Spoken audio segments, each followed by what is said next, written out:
Hello third good afternoon. ഇന്ന് നമുക്ക് പഠിക്കാനുള്ള ടോപ്പിക്ക് എപ്ലാസ്റ്റിക് അനീമിയ ആണ്. നമ്മൾ 2-3 ദിവസമായിട്ട് ഹെമറ്റോളജിക്കൽ ഡിസീസ് കണ്ടീഷനാണ് പഠിച്ചുകൊണ്ടിരിക്കുന്നത്. അതിലുൾപ്പെടുന്ന ഒരു ഡിസീസ് കണ്ടീഷനാണ് എപ്ലാസ്റ്റിക് അനീമിയയും. ഓക്കെ, അപ്പോൾ നമുക്ക് നോക്കാം ഇതെന്താണെന്ന്. Aplastic anaemia is a particular type of anaemia occurring due to marked reduction in precursor stem cells resulting in production of inadequate number of erythrocytes, leukocytes and platelets. അതായത് ഈ പറയുന്ന aplastic anaemia എന്ന് പറഞ്ഞാൽ it is a particular type of anaemia occurring due to marked reduction in the precursor stem cells of bone marrow resulting in production of inadequate number of erythrocytes, leucocytes and platelets. എന്ന് പറഞ്ഞാൽ ഈ ഒരു particular type of anaemia എങ്ങനെയാണ് ഉണ്ടാകുന്നതെന്ന് ചോദിച്ചാൽ, അതായത് നമ്മുടെ bone മാരോയിലുള്ള stem cells എന്ന് പറയുന്ന പ്രിക്കോഴ്സൽ സെൽസാണ് എപ്പോഴും എറിത്രോസൈറ്റ്സ്, ലൂക്കോസൈറ്റ്സ്, പ്ലേറ്റ്ലെറ്റ്സ് എന്ന ബ്ലഡ് സെൽസ് ഉണ്ടാക്കുന്നത്. ഓക്കെ, ഈ പറയുന്ന പ്രിക്കോഴ്സൽ സ്റ്റെം സെൽസിന് റിഡക്ഷൻ ഉണ്ടാകുമ്പോൾ അത് ഉൽപ്പാദിപ്പിക്കപ്പെടുന്ന എറിത്രോസൈറ്റ്സിനും ലൂക്കോസൈറ്റ്സിനും പ്ലേറ്റ്ലെറ്റ്സിനും കുറവുണ്ടാകുന്നു. അതിനാണ് നമ്മൾ എപ്ലാസ്റ്റിക് അനീമിയ എന്ന് പറയുന്നത്. Okay, so this is a particular type of anaemia occurring due to marked reduction in the precursor stem cells of bone marrow resulting in production of inadequate number of erythrocytes, leucocytes and platelets. ഈ erythrocytes എന്ന് പറഞ്ഞാൽ RBC, leucocytes എന്ന് പറഞ്ഞാൽ WBC, platelets എന്ന് പറഞ്ഞാൽ thrombocytes. ഇത് മൂന്നുമാണല്ലോ blood cells. അപ്പോൾ ഈ ബ്ലഡ് സെൽസ് ഉണ്ടാക്കുന്നത് സ്റ്റെം സെൽസ് ആണ്. സ്റ്റെം സെൽസ് എന്ന് പറഞ്ഞാൽ ബോൺമാരയിലുള്ള ഒരു പ്രത്യേക ടൈപ്പ് പ്രിക്കേഴ്സർ സെൽസിനെയാണ് നമ്മൾ സ്റ്റെം സെൽസ് എന്ന് പറയുന്നത്. ഈ സ്റ്റെം സെൽസ് ആണ് ഈ ബ്ലഡ് സെൽസിനെ ഉണ്ടാക്കുന്നത്. അപ്പം പ്രിക്കേഴ്സർ സെൽസായ സ്റ്റെം സെൽസിൻ്റെ റിഡക്ഷൻ കൊണ്ട് അത് ഉൽപ്പാദിപ്പിക്കപ്പെടുന്ന RBCസിലും WBCയിലും പ്ലേറ്റ്ലെറ്റ്സിലും റിഡക്ഷൻ ഉണ്ടാകുന്നു. അങ്ങനെ വരുന്ന പർട്ടിക്കുലർ ടൈപ്പ് ഓഫ് അനീമിയാണ് എപ്ലാസ്റ്റിക് അനീമിയ. ഓക്കെ, അപ്പോൾ അതിൻ്റെ ഡെഫിനിഷൻ അങ്ങനെയാണ് പറയുന്നത്. Anaemia it is a particular type of anaemia occurring due to marked reduction in precursor stem cells resulting production of inadequate number of erythrocyte, leucocytes and platelets. Okay, ഇനി അതിൻ്റെ ഇറ്റിയോളജി എന്താണെന്ന് നമുക്ക് നോക്കാം. അതിൻ്റെ കാരണം പലതരമുണ്ട്. മെയിൻലി ഹെഡിറ്ററി റീസൺ ഉണ്ട് ഒന്ന്. രണ്ടാമത്തത് അക്വേഡുമാണ്. ഹെഡിറ്ററി എന്ന് പറഞ്ഞാൽ പാരമ്പര്യമായിട്ട് തന്നെ കിട്ടുന്നതും, അക്വേഡ് എന്ന് പറഞ്ഞാൽ ജനിച്ചു കഴിഞ്ഞ് പിന്നെ പല കാരണങ്ങൾ കൊണ്ട് അക്വയർ ചെയ്യുന്നതിന് നമ്മൾ അക്വേഡ് എന്ന് പറയുന്നത്. ഇതിനകത്ത് ഹെഡിറ്ററി എന്ന് പറയുന്ന ടൈപ്പിനകത്ത് ആ പർട്ടിക്കുലർ ടൈപ്പ് ഓഫ് എപ്ലാസ്റ്റിക് അനീമിയയ്ക്ക് ഒരു പ്രത്യേക പേരുണ്ട്. അതിൻ്റെ പേരാണ് ഫാൻകോനീസ് അനീമിയ. ആൻഡ് ഈ ഫാൻകോനീസ് അനീമിയ എന്ന് പറഞ്ഞാൽ ഹെഡിറ്ററി ഫോം ഓഫ് എപ്ലാസ്റ്റിക് അനീമിയാണ്, which is an autosomal disorder. Okay, പിന്നെ ഈ particular type of hereditary aplastic anaemia onset vary ചെയ്യും. അത് അക്കോർഡിംഗ് ദ ഇറ്റിയോളജിക്കൽ ഫാക്ടർ. അതായത് ഇതിൻ്റെ ഇറ്റിയോളജി എന്താണോ അതിനെ ആസ്പദമാക്കി ഇതിൻ്റെ ഏജ് ഓഫ് ഓൺസെറ്റ് മാറി മാറി വരാം. ഏതിൽ? ഈ ഹെറിഡിറ്ററി ടൈപ്പ് ഓഫ് ഫാൻകോനീസ് അനീമിയയിലാണ് ഇങ്ങനെ സംഭവിക്കുന്നത്. ഓക്കെ, അപ്പോൾ ഇറ്റിയോളജി രണ്ടുതരം ഉണ്ട്. ഹെറിഡിറ്ററി ആകാം അല്ലെങ്കിൽ അക്വയർഡ് ആകാം. Hereditary type of plastic anaemia പറയുന്ന പേരാണ് ഫാൻകോനീസ് അനീമിയ. ഇതൊരു റെയർ ടൈപ്പ് ഓഫ് ഓട്ടോസോമൽ ഡിസോർഡറാണ്. ഓക്കെ, മാത്രമല്ല ഇതിൻ്റെ ഓൺസെറ്റ് എന്ന് പറയുന്നത് അത് വേരി ചെയ്യും depending upon the cause. Okay, അപ്പോൾ ഇത്രയാണ് ഇറ്റിയോളജിയിൽ നമ്മൾ പറയാനുള്ളത്. ഇനി രണ്ട് തരം ഉണ്ടെന്ന് പറഞ്ഞാൽ ഒന്ന് ഹെറിഡിറ്ററി ആണ്, വേറൊന്ന് അക്വേർഡ്. ഇനി acquired type of aplastic anaemia എങ്ങനെ ഉണ്ടാകുന്നതെന്ന് ചോദിച്ചാൽ അത് മെയിൻലി ഒന്ന് ഇഡിയോപ്പതിക്കാണ്. എന്ന് വെച്ചാൽ അതിൻ്റെ കാരണം എന്താണെന്ന് അറിയത്തില്ല, അതിനാണ് നമ്മൾ ഇഡിയോപ്പതിക് എന്ന് പറഞ്ഞത്. അതല്ലെങ്കിൽ അത് സെക്കൻഡറി ആയിട്ടും ഉണ്ടാകാം. എന്ന് പറഞ്ഞാൽ വേറെ എന്തെങ്കിലും ഡിസീസ് വന്നിട്ട് അതിൻ്റെ ആഫ്റ്റർ ഇഫക്റ്റ് ആയിട്ടുണ്ടാകും. അപ്പോൾ അതിനെ secondary type of aplastic anaemia എന്ന് പറയും. പിന്നെ വേറെ ഉണ്ട് കാരണങ്ങൾ. It can be due to autoimmune suppression of blood cell production. Autoimmune എന്ന് പറഞ്ഞാൽ നമുക്കറിയാം, ഇമ്മ്യൂണിറ്റി എന്ന് പറഞ്ഞു കഴിഞ്ഞാൽ നമ്മുടെ ബോഡിയെ പ്രൊട്ടക്റ്റ് ചെയ്യുന്ന ഒരു മെക്കാനിസമാണ്. പക്ഷേ ചില ഇമ്മ്യൂൺ സബ്സ്റ്റൻസുകളൊക്കെ ബോഡിക്ക് തന്നെ കുഴപ്പങ്ങളുണ്ടാകുന്ന തരത്തിൽ പ്രതികരിക്കും. അങ്ങനെയുള്ളപ്പം ഓട്ടോ ഇമ്മ്യൂൺ ഡിസീസ് എന്ന് അതിന് പറയും. അപ്പോൾ ഈ ഓട്ടോ ഇമ്മ്യൂൺ റീസൺ വന്നാൽ അത് ബ്ലഡ് സെൽ പ്രൊഡക്ഷനെ സപ്രസ് ചെയ്യും. അങ്ങനെ ബ്ലഡ് സെൽ പ്രൊഡക്ഷൻ സപ്രസ് ചെയ്യുന്നതുകൊണ്ട് RBCയുടെയും WBCയുടെയും പ്ലേറ്റ്ലെറ്റ്സിൻ്റെയും ഒക്കെ പ്രൊഡക്ഷൻ കുറയും. ഓക്കെ. പിന്നെ ഇതുകൂടാതെ ടോക്സിക് ഏജൻസിന് എപ്ലാസ്റ്റിക് അനീമിയ ഉണ്ടാക്കാം. ഈ ടോക്സിക് ഏജന്റ് എന്ന് പറഞ്ഞാൽ എന്തെങ്കിലുമൊക്കെ പോയിസണസ് സബ്സ്റ്റൻസസ് അല്ലെങ്കിൽ ബോഡിക്ക് ടോക്സിക് ഇഫക്റ്റ് കൊടുക്കുന്ന സബ്സ്റ്റൻസിനെ നമ്മൾ ടോക്സിക് ഏജൻസ് എന്ന് പറയുന്നത്. അങ്ങനെയുള്ള ചില ഏജൻസ് ബോഡിയിൽ ആക്ട് ചെയ്ത് എപ്ലാസ്റ്റിക് അനീമിയ ഉണ്ടാകും. അതിന് എക്സാമ്പിളാണ് ബെൻസീൻ എന്ന് പറയുന്ന ഒരു ചില ടോക്സിക് ഏജൻ്റ് ഉണ്ട്. പിന്നെ ടൊളുവിൻ, ആഴ്സനിക്, ഇൻസെക്ടിസൈഡ്സ്, ഇങ്ങനെയുള്ള ടോക്സിക് സബ്സ്റ്റൻസിനൊക്കെ പ്ലാസ്റ്റിക് അനീമിയ പ്രൊഡ്യൂസ് ചെയ്യാനുള്ള കഴിവുണ്ട്. ഓക്കെ. പിന്നെ അതുകൂടാതെ ചില ഫാർമക്കോളജിക്കൽ ഏജൻസ് പ്ലാസ്റ്റിക് അനീമിയ ഉണ്ടാകും. ഫാർമക്കോളജിക്കൽ ഏജൻസ് എന്ന് നമുക്കറിയാം, പല പല ഡിസീസ് കണ്ടീഷൻസിനും നമ്മൾ ഉപയോഗിക്കുന്ന ഏജൻസിനെയാണ്, ഡ്രഗ്സിനെയാണ് നമ്മൾ ഫാർമക്കോളജിക്കൽ ഏജൻസ് എന്ന് പറയുന്നത്. ആ ഫാർമക്കോളജിക്കൽ ഏജൻസ് അതിൻ്റെ അഡ്വേഴ്സ് ഇഫക്റ്റ് അല്ലെങ്കിൽ സൈഡ് ഇഫക്റ്റ് കൊണ്ട് പ്ലാസ്റ്റിക് അനീമിയ ഉണ്ടാകാം. അത് നമ്മൾ പലതരത്തിൽ തിരിച്ചിട്ടുണ്ട്. അത് ഏതൊക്കെയാണെന്ന് വെച്ചാൽ, ഫസ്റ്റ് ആൻറ്റിബയോട്ടിക്സിൽ മെയിൻലി ക്ലോറാംഫെനിക്കോൾ അല്ലെങ്കിൽ സൾഫണാമൈഡ് ഗ്രൂപ്പ് ഓഫ് ഡ്രഗ്സ്. ഇതിനകത്ത് സൾഫർ ഡ്രഗ്സ് എന്നായിരുന്നു, സൾഫ ഡ്രഗ്സ് എന്നതിൻ്റെ അർത്ഥം. ക്ലോറാംഫെനിക്കോൾ അല്ലെങ്കിൽ സൾഫ ഡ്രഗ്സിന് പ്രത്യേകിച്ച് ഈ രണ്ട് ടൈപ്പ് ആൻറ്റിബയോട്ടിക്സിനും പ്ലാസ്റ്റിക് അനീമിയ ഉണ്ടാകാം. പിന്നെ ആൻറ്റി ഇൻഫ്ലമേറ്ററി ഏജൻറ്റ്സ്, അതായത് മെയിൻലി ഗോൾഡ് സോൾട്ട്, അതായത് ചില ഗോൾഡിൻ്റെ സോൾട്ടായിട്ടുള്ള ചില ആൻറ്റി ഇൻഫ്ലമേറ്ററി ഏജൻ്റ് ഉണ്ട്. അതുകൂടാതെ തന്നെ ഫിനൈൽ ബ്യൂട്ടസോൺ എന്ന് പറയുന്ന വേറൊരു ആൻറ്റി ഇൻഫ്ലമേറ്ററി ഏജൻറ്റ്. ഇത് മെയിൻലി ഈ രണ്ട് ആൻറ്റി ഇൻഫ്ലമേറ്ററി ഏജൻസിനും പ്ലാസ്റ്റിക് അനീമിയ ഉണ്ടാകാനുള്ള കഴിവുണ്ട്. ഓക്കെ. പിന്നെ ആൻറ്റി മലേറിയൽ ഏജൻറ്റ്, നമ്മൾ മലേറിയയ്ക്ക് കൊടുക്കുന്ന ഒരു ഡ്രഗാണ് ക്വിനൈൻ എന്ന് പറയുന്ന ഒരു ഡ്രഗുണ്ട്. അതിനും പ്ലാസ്റ്റിക് അനീമിയ ഉണ്ടാക്കാൻ കഴിയും. പിന്നെ ഓറൽ ഹൈപ്പോഗ്ലൈസിമിക് ഏജൻറ്റ്, അതായത് നമ്മൾ ഡയബറ്റിസ് ഉള്ള രോഗികൾക്ക് കൊടുക്കുന്ന ചില പ്രത്യേക ഡ്രഗ്, പ്രത്യേകിച്ച് 12-ബുട്ടമൈഡ് എന്ന് പറയുന്ന ഹൈപ്പോഗ്ലൈസിമിക് ഏജൻറ്റിനും പ്ലാസ്റ്റിക് അനീമിയ ഉണ്ടാകാനുള്ള കഴിവുണ്ട്. അപ്പോൾ ഇത്രയും ഫാർമസ്യൂട്ടിക്കൽ ഏജൻസാണ്, ഫാർമക്കോളജിക്കൽ ഏജൻസാണ് പ്ലാസ്റ്റിക് അനീമിയ ഉണ്ടാകാൻ സാധ്യതയുണ്ടാകുന്ന ഡ്രഗ്സ്. അത് ആൻറ്റിബയോട്ടിക്സ് ഉണ്ട്, എക്സാമ്പിൾ ക്ലോറാംഫെനിക്കോളും സൾഫ ഡ്രഗ്സും. Anti inflammatory agents mainly gold salt and phenylbutazone. Anti-malarial agents like quinine, then oral hypoglycemic agent like 12-butamide. ഇത്രയാണ് അക്വേർഡ് പ്ലാസ്റ്റിക് അനീമിയ ഉണ്ടാക്കാൻ കാരണം. ഓക്കെ. പിന്നെ ഇനി അതിൻ്റെ പതഫിസിയോളജി എന്താണെന്ന് ചോദിച്ചാൽ, മെയിൻലി നമുക്കറിയാം, ഇപ്പോൾ ഫീറ്റസിലൊക്കെ ആണെങ്കിൽ ബ്ലഡ് ഫോർമേഷൻ ഉണ്ടാകുന്നത് സ്പ്ലീന്, ലിവർ അങ്ങനെയുള്ള ഓർഗനിൽ നിന്നാണ്. അതേസമയം ആഫ്റ്റർ ബർത്ത് ഇൻ അഡൽട്ട് ഇൻഡിവിജ്വൽസിൽ യൂഷ്വലി ബ്ലഡ് ഫോർമേഷനൊക്കെ ഉണ്ടാകുന്നത് ബോൺ മാരോയിലാണ്. ഓക്കെ. ഇൻ ബോൺ മാരോയിൽ ഞാൻ മുമ്പേ പറഞ്ഞ ഒരു precursor cells which is otherwise known as stem cells are the cells which lead to give rise to formation of blood cells. Okay. അതേസമയം ബ്ലഡ് സെൽസിന്, ഈ പറയുന്ന പ്രിക്കോഴ്സർ സെൽസിന് അല്ലെങ്കിൽ സ്റ്റെം സെൽസിന് എന്തെങ്കിലും കുഴപ്പം വന്നാൽ it will lead to this abnormality in the stem cells can lead to a condition known as pancytopenia. This pancytopenia എന്ന് പറഞ്ഞാൽ എന്താണെന്ന് ചോദിച്ചാൽ, it is A condition in which all type of blood cells are either decreased or they become absent. മനസ്സിലായി? ഇതാണ് അതിൻ്റെ പതഫിസിയോളജി. അതായത് exactly ചോദിച്ചു കഴിഞ്ഞാൽ, അഡൽട്ട് ഇൻഡിവിജ്വൽസിലെ ബ്ലഡ് സെൽസ് ഫോം ചെയ്യുന്നത് bone മാരോയിലെ stem സെൽസിലാണ്.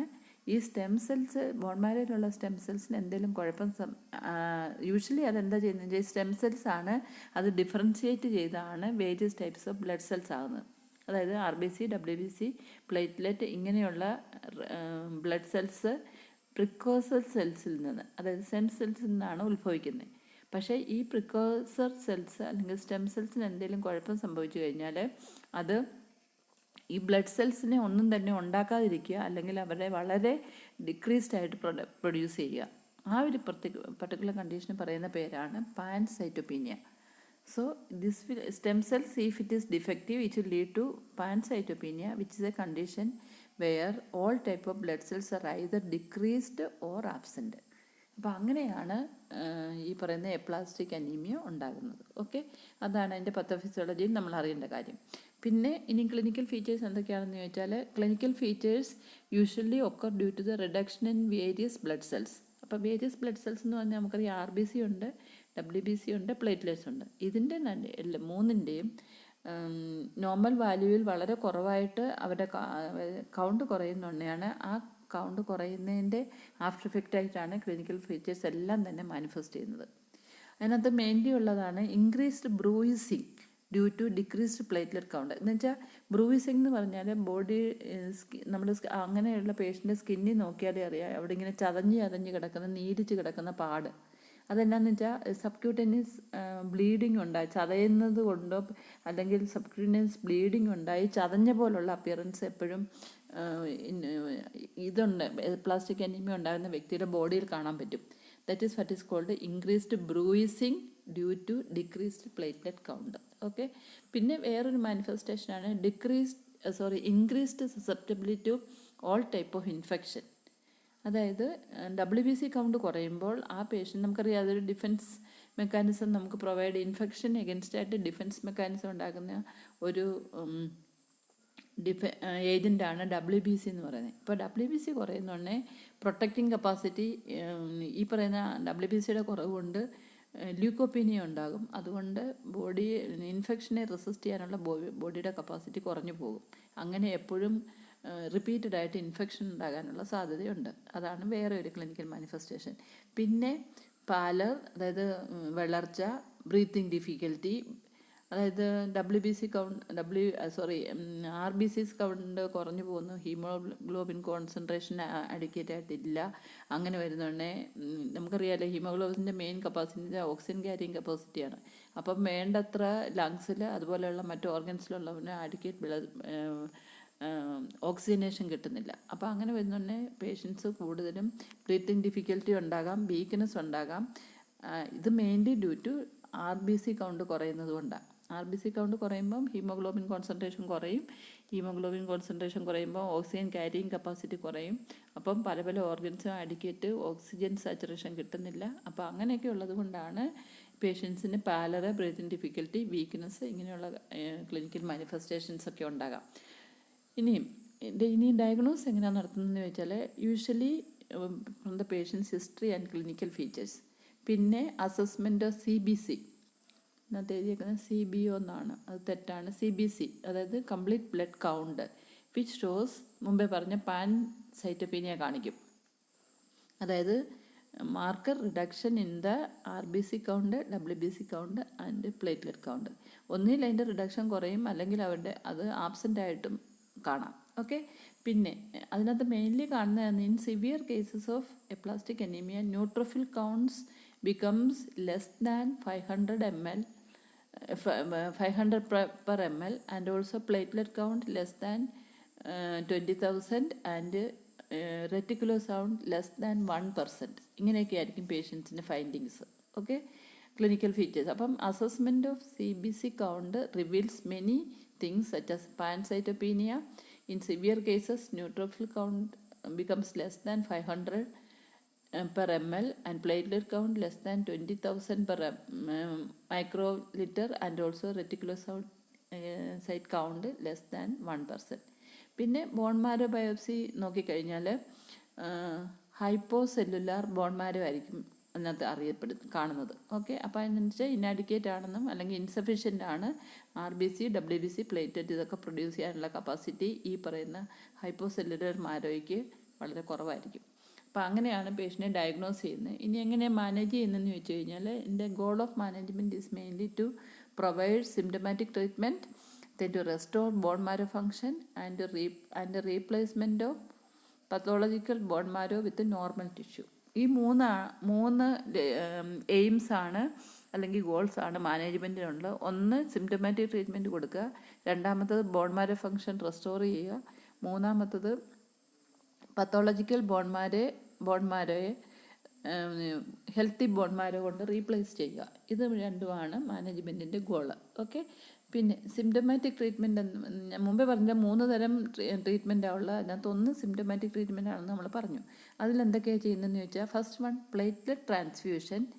If the platelet count is below 10,000 per microlitre. Okay, അതൊന്ന്. പിന്നെ packed cell transfusion if anaemia is very severe. Patient ഒത്തിരി സിവിയർലി അനീമിക്കാണെങ്കിൽ പാക്ഡ് സെൽ ട്രാൻസ്ഫ്യൂഷൻ കൊടുക്കും. പിന്നെ പ്ലേറ്റ്ലെറ്റ് ട്രാൻസ്ഫ്യൂഷൻ കൊടുക്കാം if the platelet count is below 10,000. പിന്നെ antibiotic therapy if there is repeated infection due to decreased WBC count. മനസ്സിലായോ? അപ്പോൾ thrombocyte കുറവാണെങ്കിൽ 10,000 കുറവാണെങ്കിൽ പ്ലേറ്റ്ലെറ്റ് ട്രാൻസ്ഫ്യൂഷൻ കൊടുക്കണം. പിന്നെ പേഷ്യൻ്റ് വളരെയധികം അനീമിക്കാണെങ്കിൽ പാക്ഡ് സെൽ ട്രാൻസ്ഫ്യൂഷൻ എന്ന് പറഞ്ഞാൽ RBC കോൺസെൻട്രേറ്റ് അതിനകത്ത് കൊടുക്കുന്നത്. ഓക്കെ. പിന്നെ ആൻറ്റിബയോട്ടിക് തെറാപ്പി കൊടുക്കും പേഷ്യൻ്റ് റിപ്പീറ്റഡായിട്ട് ഇൻഫെക്ഷൻ ഉണ്ടാകുവാണെങ്കിൽ. ഈ റിപ്പീറ്റഡ് ഇൻഫെക്ഷൻ വരാനുള്ള സാധ്യത എന്താണെന്ന് ചോദിച്ചാൽ WBC കൗണ്ടിൻ്റെ കുറവാണ്. ഓക്കെ. അപ്പോൾ അതാണ് മെയിൻലി സിംറ്റമാറ്റിക് ട്രീറ്റ്മെൻറ്റ്. ഇനി സെക്കൻഡ് ട്രീറ്റ്മെൻ്റ് ആണല്ലോ restoration of bone marrow function. അത് എങ്ങനെയാണെന്ന് ചോദിച്ചാൽ, അതായത് ബോൺ മാരോയെ ഉത്തേജിപ്പിച്ച് കൂടുതൽ അതിൻ്റെ ഫങ്ഷൻ റെസ്റ്റോർ ചെയ്യാനുള്ള ട്രീറ്റ്മെൻറ്റ് കൊടുക്കുക. അതെങ്ങനെയാണെന്ന് ചോദിച്ചാൽ, treatment with androgenic and corticosteroids to restore bone marrow function. Androgenic എന്ന് പറഞ്ഞാൽ 2 തരം സ്റ്റീറോയിഡ്സ് കൊടുക്കും. Androgenic and corticosteroids to restore bone marrow function. അതായത് ഒരു പ്രത്യേക മെഡിസിനുണ്ട്, ടെസ്റ്റോസ്റ്റിറോൺ പ്രൊപ്പിയോണേറ്റ് എന്ന് പറയുന്ന ഒരു ആൻഡ്രോജനുണ്ട്. This one is used for the restore the function of bone marrow.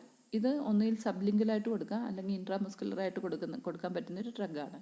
പിന്നെ ഇതിൻ്റെ അഡ്വാൻറ്റേജ് എന്താണെന്ന് വെച്ചാൽ, it converts fatty hypocellular bone marrow which starts producing blood cells. അതായത് ഈ പറയുന്ന ഹൈപ്പോസെല്ലുലർ ബോൺ മാരോയെ അത് സ്ട്രെങ്തൻ ചെയ്ത് അത് ബ്ലഡ് സെൽസ് പ്രൊഡ്യൂസ് ചെയ്യുന്ന പാകത്തിലാക്കിയെടുക്കും. അതാണ് ഇതിൻ്റെ main function. It converts the fatty hypocellular bone marrow and it facilitates the production of blood cells. Okay.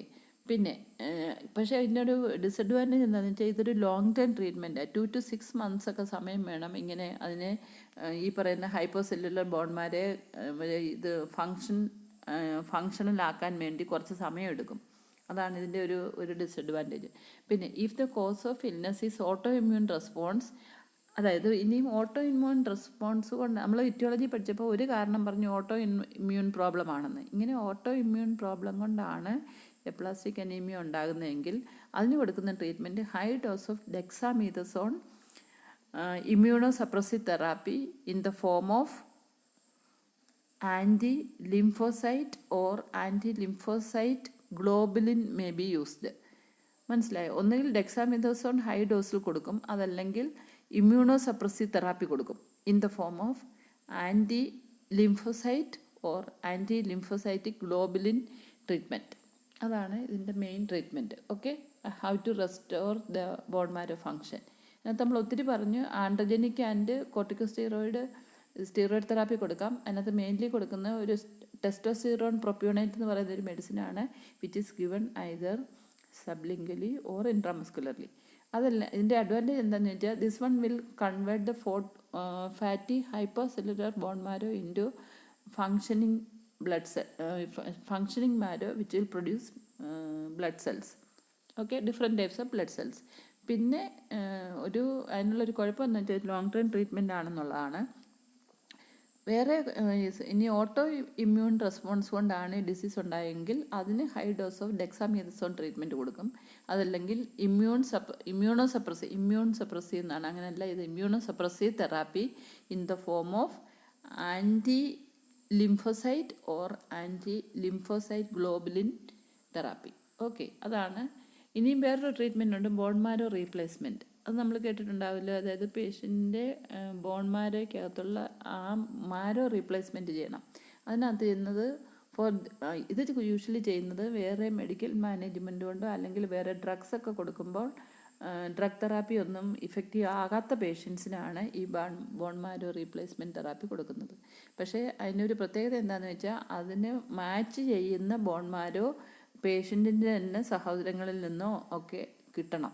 നമ്മൾ ബ്ലഡ് മാച്ച് ചെയ്യുന്ന ബ്ലഡ് കൊടുക്കണമെന്ന് പറയത്തില്ലേ, അതുപോലെ തന്നെ ഈ ബോൺ മാരോ അല്ലെങ്കിൽ പേഷ്യൻറ്റിന് മാച്ച് ചെയ്യുന്നതായിരിക്കണം. അതിനാ പറയുന്നത് ഹിസ്റ്റോ കോമ്പാറ്റബിൾ സിബ്ലിങ്സ് പേഷ്യൻസിനുണ്ടാവണം. ഹിസ്റ്റോ കോമ്പാറ്റബിൾ സിബ്ലിങ്സ് എന്ന് പറഞ്ഞാൽ ഈ ബോൺ മാരോ ട്രാൻസ്പ്ലാന്റ് ചെയ്യുമ്പോൾ അത് പേഷ്യൻറ്റിന് സ്യൂട്ടബിൾ ആയിട്ടുള്ള ഒരു വ്യക്തിയിൽ നിന്ന് എടുക്കണം.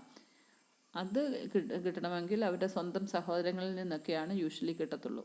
അതാണ് ഈ പറയുന്ന ബോൺ മാരോ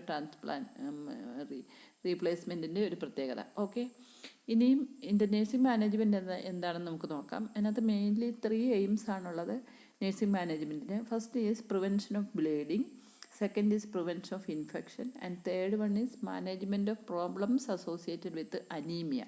അപ്പോൾ ഇത് 3 പേഷ്യൻറ്റ് മെയിൻലി ഉള്ള പ്രോബ്ലം. അതുകൊണ്ട് അതിനെ നമ്മൾ നേഴ്സിംഗ് ഇൻ്റർവെൻഷൻ എല്ലാം അസോസിയേറ്റ് ചെയ്ത് ഈ പ്രോബ്ലമായിട്ട് അസോസിയേറ്റ് ചെയ്ത് ചെയ്യാൻ പറ്റും. First one is prevention of bleeding, second is prevention of infection, third one is management of problems associated with anaemia. ഇതാണ് ഈ 3 എയിംസിലാണ് നേഴ്സിംഗ് മാനേജ്മെൻറ്റ് നമ്മൾ പ്ലാൻ ചെയ്യുന്നത്. ഓക്കെ, അതിനകത്ത് first one prevention of bleeding എങ്ങനെയാണെന്ന് നോക്കാം. അതിനകത്ത് nursing intervention to prevent mainly bleeding are first one maintain skin integrity of the patient. അതായത് സ്കിൻ ഇൻറ്റഗ്രിറ്റി പ്രിവെൻറ്റ് ചെയ്യുക. കാരണം കൂടുതൽ ബ്ലീഡിങ് ഉണ്ടാകാൻ സാധ്യതയുള്ളത് കൊണ്ടാണ് സ്കിൻ ബ്രേക്ക് ഡൗൺ ഉണ്ടാകാതെ നോക്കണം. പ്രത്യേകിച്ച് patient bed sore, pressure sore ഇതൊന്നും ഉണ്ടാകാൻ പാടില്ല. അതുകൊണ്ട് പേഷ്യൻറ്റിനെ എയർ ഓർ വാട്ടർ മാട്രസിൽ വേണം കിടത്താൻ. പ്രത്യേകിച്ച് ബെഡ്ഡൻ ഒരു നമ്മുടെ പേഷ്യൻറ്റ് വളരെ ബെഡ്ഡൻ ആണെങ്കിൽ പ്രഷർ സോർ ഉണ്ടാകാതിരിക്കാൻ നോക്കണം. സ്കിൻ ഇൻറ്റഗ്രിറ്റി മെയിൻറ്റെയിൻ ചെയ്യണം. അതുകൊണ്ട് ഒന്നുകിൽ എയർ ഓർ വാട്ടർ മാട്രസ് വേണം പേഷ്യൻറ്റിന് വേണ്ടി ഉപയോഗിക്കാൻ. പിന്നെ minimise venipuncture sites by collecting all sample in 1 chance using small gauge needle. അതായത് പേഷ്യൻറ്റ് ഇഞ്ചക്ഷൻ കൊടുക്കുമ്പോൾ സ്മോൾ ഗേജുള്ള നീഡിലേ ഉപയോഗിക്കാവുള്ളൂ. മാത്രമല്ല ഒരുപാട് പ്രാവശ്യം പേഷ്യൻറ്റിനെ കുത്തുന്നത് അവോയ്ഡ് ചെയ്യുക. ഇഞ്ചക്ഷൻ കൊടുക്കുന്നതും കുത്തുന്നതും അവോയ്ഡ് ചെയ്തിട്ട് ഒരു നീഡിൽ ഇൻസെഷൻ കൊണ്ട് ഇപ്പോൾ ഒരുപാട് ഇൻവെസ്റ്റിഗേഷൻ പറഞ്ഞിട്ടുണ്ട്. അത് പല പ്രാവശ്യമായിട്ട് കുത്താതെ ഒരു പ്രാവശ്യം സാമ്പിൾ ഒറ്റ കുത്തിന് തന്നെ കളക്ട് ചെയ്തെടുക്കുക. എല്ലാ ഇൻവെസ്റ്റിഗേഷനും വേണ്ടി, ബ്ലഡ് ഇൻവെസ്റ്റിഗേഷനൊക്കെ ചെയ്യാൻ വേണ്ടി ഒരു പ്രിക്ക് കൊണ്ട് കഴിയുന്നത്ര ബ്ലഡ് ആസ്പിറേറ്റ് എടുത്ത് വേണം ഇൻവെസ്റ്റിഗേഷനൊക്കെ അയക്കാൻ. അല്ലാതെ ഓരോ ഇൻവെസ്റ്റിഗേഷൻ ഓരോ പ്രാവശ്യം നീഡിൽ പ്രിക്ക് അവോയ്ഡ് ചെയ്യുക. ഓക്കെ, പിന്നെ കഴിയുന്നതും ഇൻട്രാമസ്കുലർ ഇഞ്ചക്ഷൻ പേഷ്യൻസിന് അവോയ്ഡ് ചെയ്യണം. അതാണ് പ്രിവെൻഷൻ ഓഫ് ബ്ലീഡിങ്. പിന്നെ അതുകൂടാതെ തന്നെ വേറെ ചില കാര്യങ്ങൾ നമുക്ക് ചെയ്യാൻ പറ്റും. അതായത് prevent bleeding from mucus membrane. അതായത് മ്യൂക്കസ് മെംബ്രെയിനിൽ, അതായത് ഓറൽ മ്യൂക്കോസ, അങ്ങനെയുള്ള റെക്ടൽ മ്യൂക്കോസ, ഇങ്ങനെയുള്ളിടത്തു നിന്നും ബ്ലീഡിങ് വരാൻ സാധ്യതയുണ്ട്. അത് പ്രിവെൻറ്റ് ചെയ്യാൻ വേണ്ടി ചില കാര്യങ്ങൾ ചെയ്യാൻ പറ്റും. അതെന്തൊക്കെയാണെന്ന് വെച്ചാൽ keeping the mouth free of debris and by use of soft brush. പേഷ്യൻറ്റിന് പല്ല് തേക്കുമ്പോൾ സോഫ്റ്റ് ബ്രഷ് കൊടുക്കുക, അല്ലെങ്കിൽ ഗം ബ്ലീഡിങ് ഒക്കെ ഉണ്ടാകാനുള്ള സാധ്യത കൂടുതലാണ്. പിന്നെ അതുകൂടാതെ തന്നെ mouth should be free of debris എന്ന് പറഞ്ഞാൽ ഒത്തിരി ഈ ലിപ്സൊക്കെ ഡ്രൈ ആയി അവിടുന്ന് പീൽ ചെയ്ത് കഴിഞ്ഞാൽ അവിടുന്ന് ബ്ലീഡ് ചെയ്യാനൊക്കെ സാധ്യതയാണ്. അപ്പോൾ അങ്ങനെയുള്ളിടത്തുനിന്ന് ഡെബ്രിസൊക്കെ പ്രിവെൻറ്റ് ചെയ്യണം. പിന്നെ avoid taking rectal temperature and avoid administration of rectal drugs. അതായത് കഴിയുന്നതും ആക്സിലറിയോ അല്ലെങ്കിൽ ഓറൽ ടെമ്പറേച്ചർ എടുക്കുക. പണ്ടൊക്കെ കുട്ടികൾക്ക് റെക്ടൽ ടെമ്പറേച്ചർ ആയിരുന്നു എടുത്തത്. റെക്ടൽ തെർമോമീറ്റർ ഉപയോഗിച്ച് റെക്ടൽ ടെമ്പറേച്ചർ എടുക്കുമായിരുന്നു. പക്ഷേ ഇങ്ങനെ ഈ പേഷ്യൻസിന് കഴിയുന്നത്ര റെക്ടൽ ടെമ്പറേച്ചർ എടുക്കുക എന്നുള്ള മെത്തേഡ് അവോയ്ഡ് ചെയ്യുക. പിന്നെ റെക്ടൽ ഡ്രഗ്സ് കൊടുക്കുന്നതും അവോയ്ഡ് ചെയ്യാം. വേറെ ഒന്ന് use of topical thrombin or ephedrine to stop bleeding from the lip or nares. എന്ന് പറഞ്ഞാൽ ചില ലോക്കൽ ആപ്ലിക്കേഷന് പറ്റുന്ന ചില മെഡിസിൻസ് ഒക്കെ ഉണ്ട്. ത്രോംബിൻ, എഫിഡ്രിൻ ഇങ്ങനെയൊക്കെയുള്ളത് bleeding from the lips, bleeding from the nasal mucosa ഇതൊക്കെ പ്രിവെൻറ്റ് ചെയ്യുന്ന. അപ്പോൾ ഡോക്ടേഴ്സ് ചിലപ്പോൾ അങ്ങനെയുള്ളതൊക്കെ എഴുതാറുണ്ട്. അല്ലെങ്കിൽ ഇങ്ങനെ ബ്ലീഡിങ് ടെൻഡൻസിയുള്ള പേഷ്യൻസ് അങ്ങനെയൊക്കെയുള്ള ഡോക്ടേഴ്സ് പ്രിസ്ക്രൈബ് ചെയ്യാറുണ്ട്. അതൊക്കെ എപ്പോഴും ടൈംലി അപ്ലൈ ചെയ്യാൻ നോക്കണം. ഓക്കെ, അങ്ങനെയാണ് ബ്ലീഡിങ് ഒക്കെ പ്രിവെൻറ്റ് ചെയ്യാൻ പറ്റും. പിന്നെ അടുത്തത് പ്രിവെൻഷൻ ഓഫ് ഇൻഫെക്ഷൻ ആണ്. അത് നമുക്ക് എല്ലാവർക്കും അറിയുന്നതാണ്. ഈ കുട്ടി WBC കൗണ്ട് വളരെ കുറവാണ്. Very much susceptible to all type of infection. അപ്പോൾ ഇൻഫെക്ഷൻ പ്രിവെൻറ്റ് ചെയ്യാനുള്ള ഒരുപാട് മെത്തേഡ്സ് നേഴ്സിംഗ് ഇൻ്റർവെൻഷൻ നേഴ്സസ് ചെയ്യണം. അത് മെയിൻലി എന്തൊക്കെയാണെന്ന് വെച്ചാൽ, ഫസ്റ്റ് ഓഫ് ഓൾ കുട്ടിയെ ഹാൻഡിൽ ചെയ്യുന്നതിന് മുമ്പ് സ്ട്രിക്റ്റ് ഹാൻഡ് വാഷിങ് എപ്പോഴും വേണം. അതായത് strict hand washing should be practice by everyone who comes in contact with the child.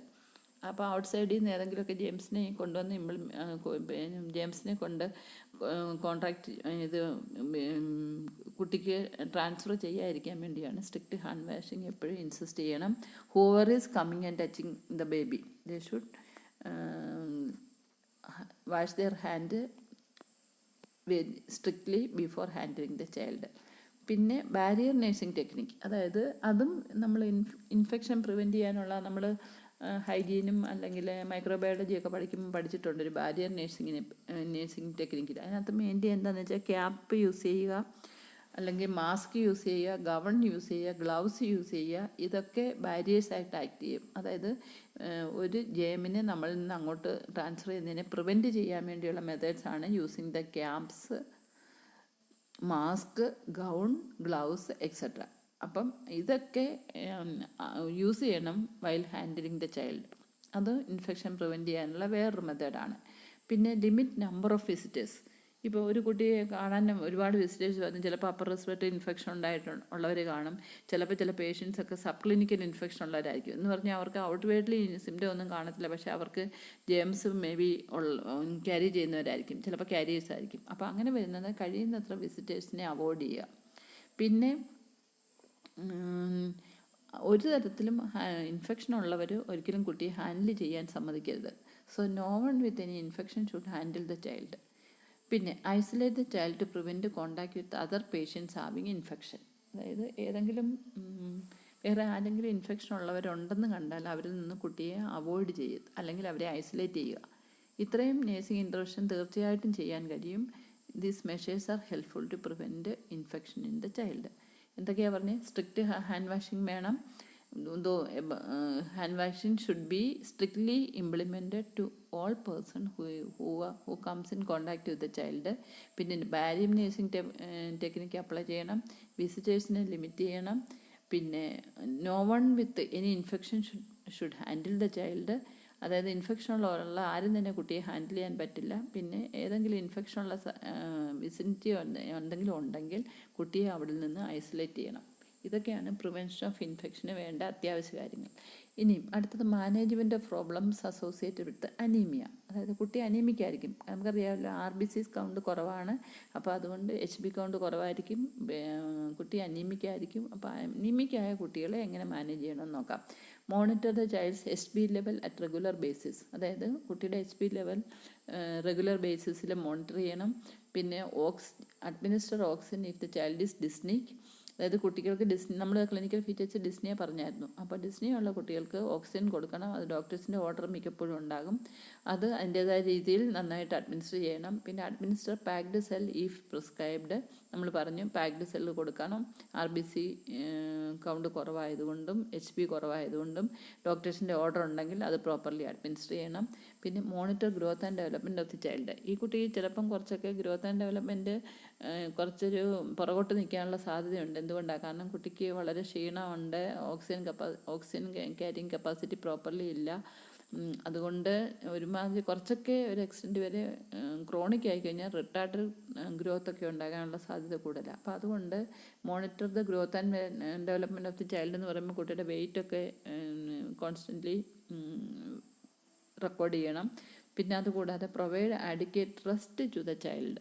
കുട്ടിക്ക് ഒത്തിരി എക്സർഷൻ വരാതിരിക്കത്തക്കൊണ്ടുള്ള അതിന് ഒരുപാട് അത് വീക്ക് ചൈൽഡായിരിക്കും. അപ്പോൾ അങ്ങനെ വരുന്നതുകൊണ്ട് കുട്ടിക്ക് കഴിയുന്നത്ര റെസ്റ്റ് എടുക്കാനുള്ള പ്രൊവിഷൻ കൊടുക്കണം.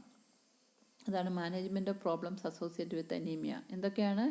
റെഗുലർ ബേസിസിൽ HB ലെവൽ നോക്കണം. Oxygen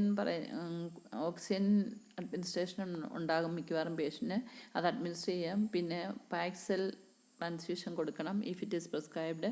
assessment of growth and development of the child and provide adequate rest to the child. Okay. പിന്നെ അടുത്തത് നമുക്ക് ഇത്രയാണ് മെയിൻലി നമ്മൾ നേഴ്സിംഗ് മാനേജ്മെൻറ്റിലും അറിയേണ്ടത്. അപ്പോൾ അതിനകത്ത് നമ്മൾ എന്തൊക്കെ പറഞ്ഞു? അതായത് prevention of infection, then prevention of bleeding and also managing the Child with anaemia. Okay. അപ്പോൾ ഇത്രയാണ് നമ്മളുടെ എപ്ലാസ്റ്റിക് അനീമിയയുടെ നേഴ്സിംഗ് മാനേജ്മെൻറ്റ്. ഓക്കെ.